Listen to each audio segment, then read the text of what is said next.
let's learn how to rotate this guy, do a 360 turnaround. So the first thing I need to do is I need to think about how I'm going to rotate things. Now if I try to move this, I can rotate it around, but it's not all in one place.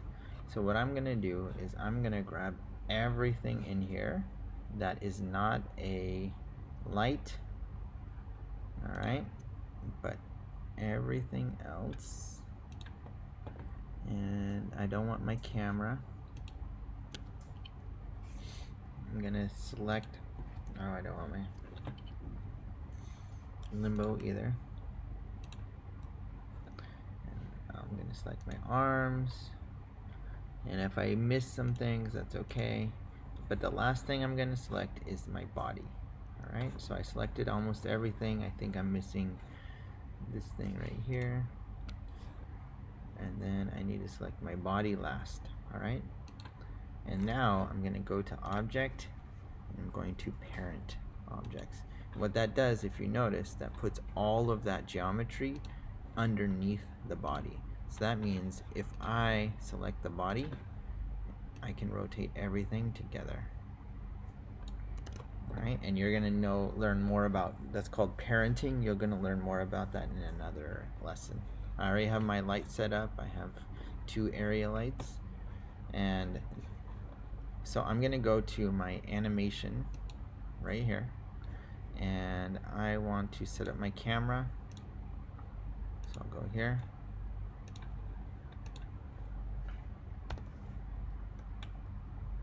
and I can turn on my lighting, something like, I want to, like, this is not too much, just the right amount, something like this. Alright, so this is my character, and I'm gonna have it turn around.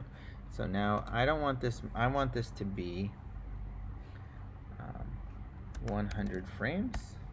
Okay, and I can move this here and make sure this is the dope sheet. If it's the graph editor right here, you can click here and you can go to dope sheet. Alright, and I want to keyframe.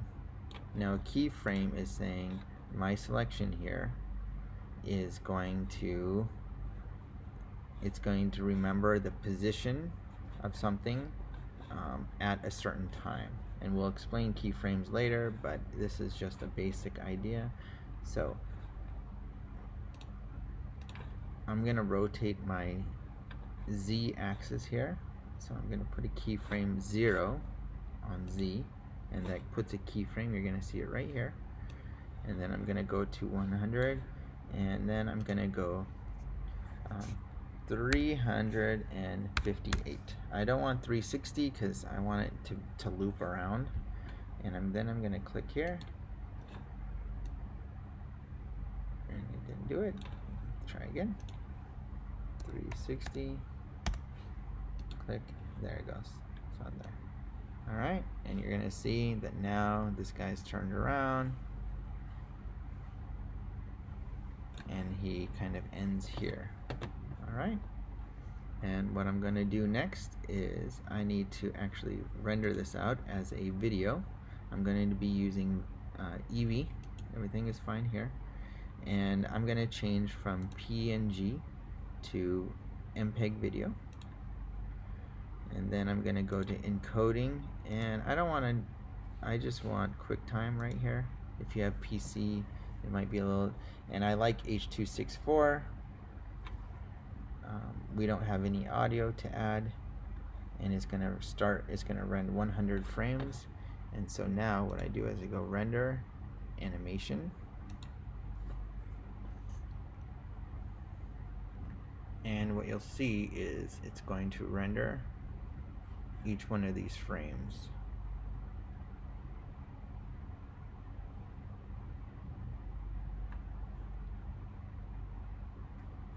And you're gonna see it up here, frame 5, 6. It's taking a long time, so I'm gonna escape. I'm gonna cancel this by escaping, and I realized, you know what, I don't need such a big one. I'm just gonna make this 50%. That was too long to render, so now I'm gonna try again.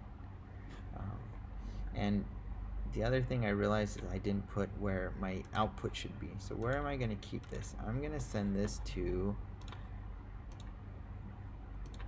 maybe a folder that's called render right here, and I'm gonna call this Astro 360, Astronaut 360,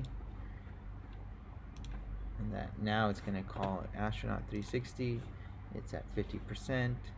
I'm gonna render animation again. It'll be a little bit faster this time. Yeah, see, it's at frame 3, frame 4,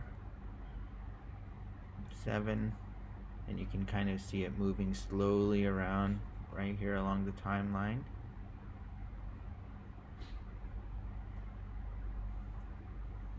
And it takes a little bit of time to do this, but not too much time. It's not updating because it's actually rendering quite quickly.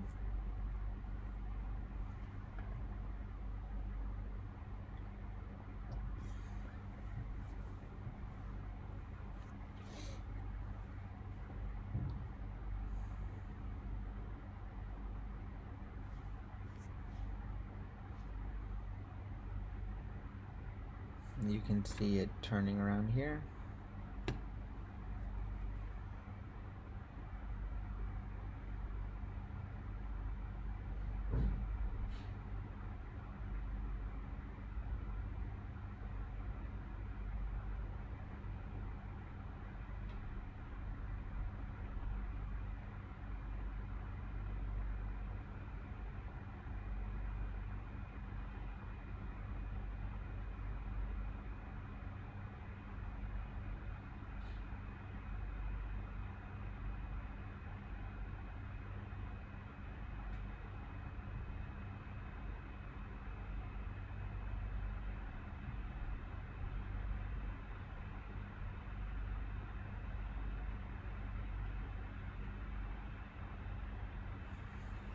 It's almost done. Okay, now it's done. Frame 100. Now I need to find it. It'll be in Blender, render for me. And I need to find Astro 360.